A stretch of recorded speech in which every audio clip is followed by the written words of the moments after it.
In this video, we're going to talk about the computed fields.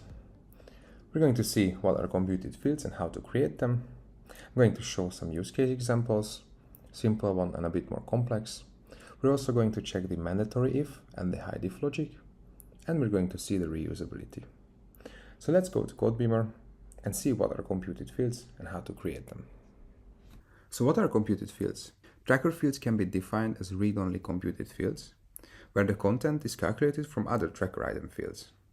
Computed fields can be created by specifying an expression or formula in a unified expression language.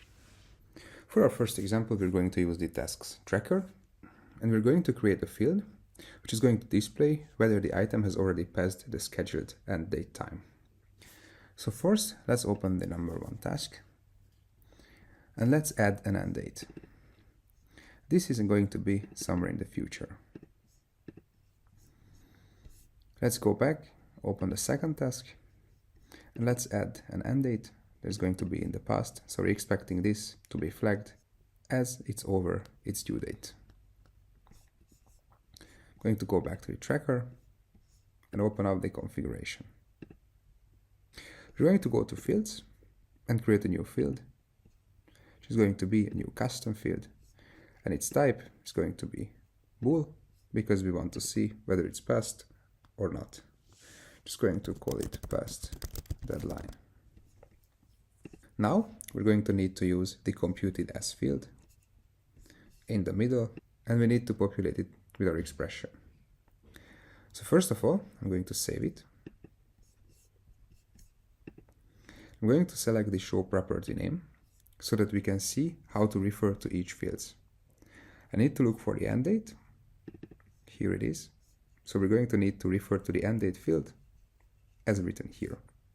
So let's go back to our past deadline field and let's write our formula.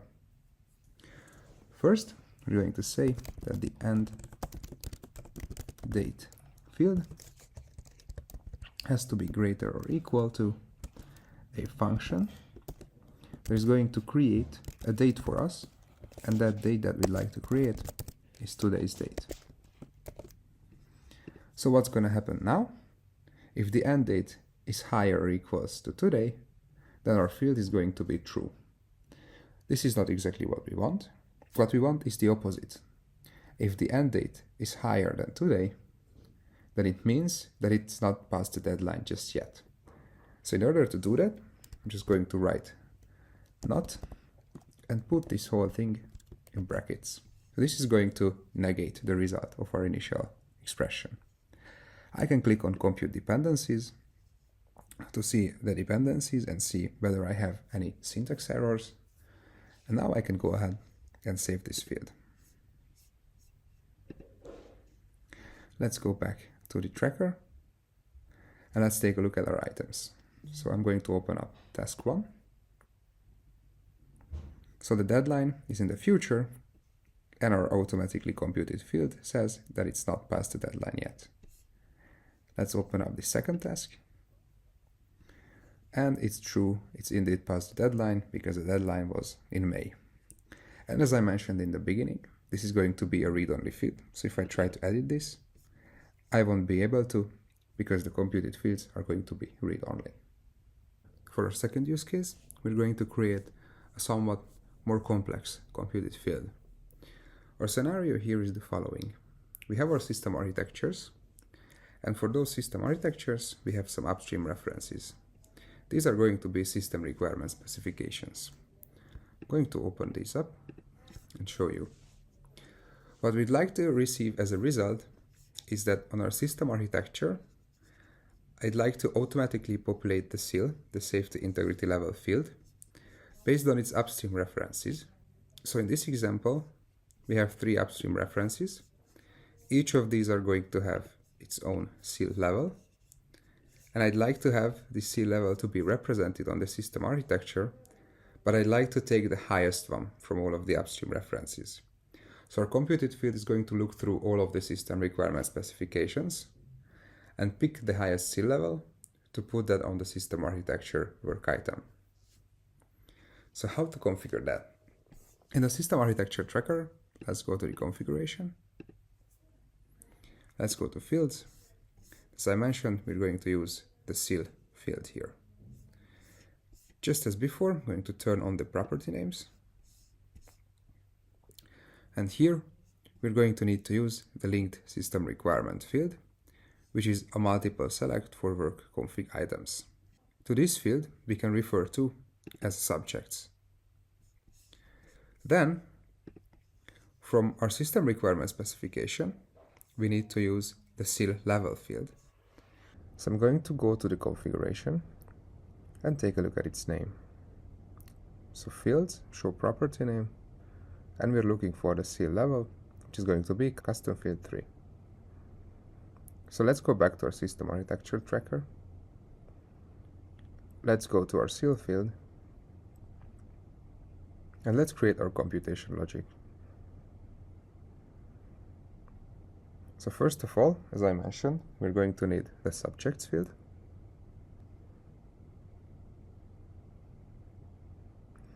And since this is a multi-select, there could be multiple references in this field.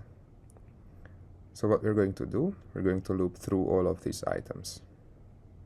So I'm going to write dot, and I need to add the curly brackets.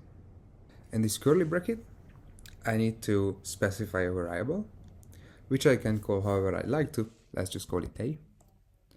Going to add the pipeline operator, and I'm going to write A dot custom field,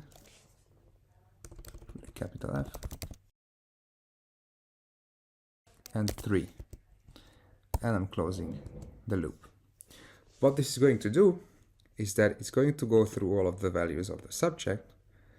In the loop, we call these A, and we're going to take all the values from each A, so from each system requirement specification, we're going to take the value from custom field 3. We're not done yet, because we only like to get one value, so I need to put this whole thing into brackets, and I can write max, which is going to return the highest value out of this loop that we're going through. So now I can click on compute dependencies. I can see the dependencies. In our scenario, the system requirement specification upstream, which is what we'd like to see. So I'm going to go ahead and save this field. And then we can take a look at the results. So first of all, I'm going to go back to my work item, go back to the trackers, system architecture, just going to reopen everything here.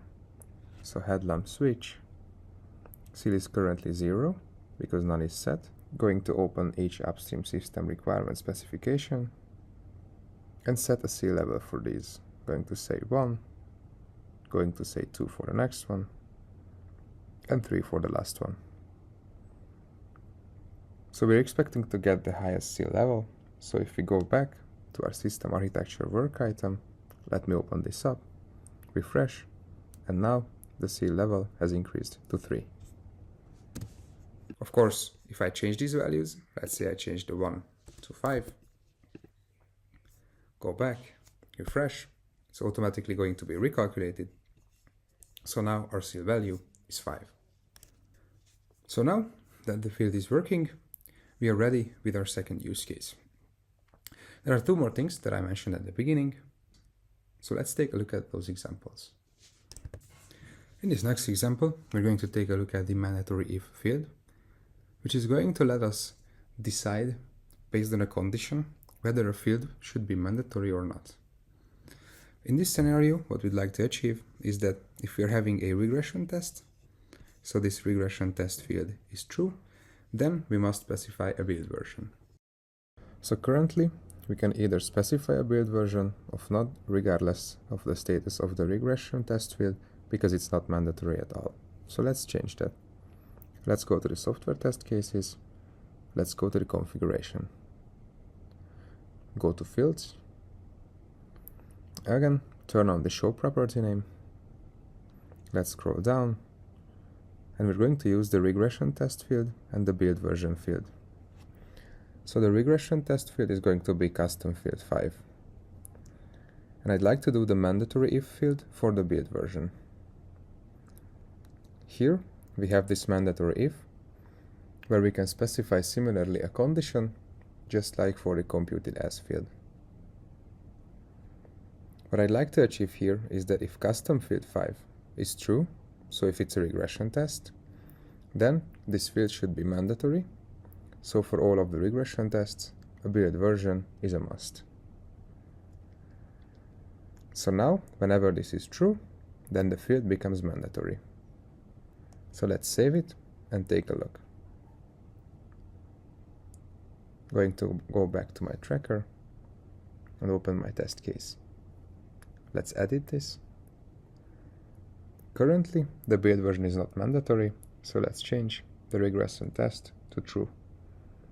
We can immediately see that the asterisk appeared, which indicates that this build version is a mandatory field for now. So if I try to save it, I'm not going to be able to, because it's mandatory and empty. Now if I change this flag back to false, then the asterisk is gone, so the field is no longer mandatory, so I can now save this without populating the build version. So this is how the mandatory if works. If we go back and take a look at the configuration again, you probably saw that there was another configuration, which is the hide if. This works based on the same logic. So basically, if we enter here a criteria or a logic, when that logic is true, then the field is going to be hidden. So we're not going to have an example for that. So as we saw at the beginning, we're going to mention reusability as well. So let's choose a field. For example, let's choose the theme field. And as you can see, a new option immediately appeared. So I don't need to rewrite my logic every time I want to use the same logic for the mandatory if field, but I can just say same as build version, and it's going to copy our logic here. It can be really useful when there's a really complicated logic entered, so there is lower chances of human error here. This is true for both the mandatory if and the hide if field.